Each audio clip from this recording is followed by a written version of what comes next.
ఇగో పెళ్ళిగా మా ఆయన మొన్న అంటుండు, ఏమైంది పెళ్ళి కాకముందుకేమో మంచిగా ఉండే, ఇప్పుడేంది ఇట్లా అయిపోయినావు మొత్తము అని అంటుండు. పెళ్ళి కాకముందుకు మా అమ్మ వాళ్ళ ఇంటికాడ ఎట్లుంటుండే, ఒక్క పనైనా చేయనిస్తుండడా మా అమ్మ మా నాయన కూడా.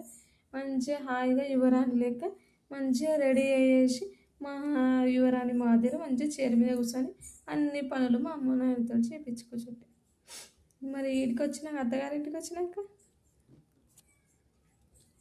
అన్నము నేనే వండాలి, బగాన్లు నేనే తోమాలి, ఇల్లు నేనే నూకాలి, బట్టలు నేనే ఉతకాలి, బోన్లు నేనే తోమాలి, పిల్లలను రెడీ నేనే చేయాలి, పిల్లలకు తినిపించాలి, పిల్లల ముద్దీలు కడగాలి. అన్ని పనులు ఫ్రెండ్స్, కడగాలి, నూకాలి, వండాలి, వాళ్ళకి పెట్టాలి.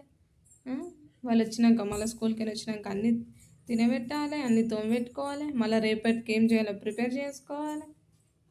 ఎన్ని గనం ఉంటాయి, మళ్ళీ పొద్దున్న లేచి వంట చేయాలి, వాళ్ళకి టిఫిన్లు చేయాలి. ఇంత పని ఇన్ని చేసిన తర్వాత మనం ఇంకెప్పుడు తయారయ్యి కూర్చోవాలి ఫ్రెండ్స్? మనం తయారయ్యి కూర్చుంటే ఈ పనులన్నీ వాళ్ళు చేయాలి. అనన్నిగా నాకు ఏమైంది అట్లనే ఉంటానంటే, అవును నాకే ఇట్లా ఏం సప్పుడు దాకా కూకుంటున్నా నేను తయారు కాక. పనులన్నీ మీరు చేస్తారు కదా, నేను ఉత్త కూర్చొని తయారయ్యే నాకు ఇబ్బంది అవుతుందని కూర్చున్నా అని అన్నట్టు.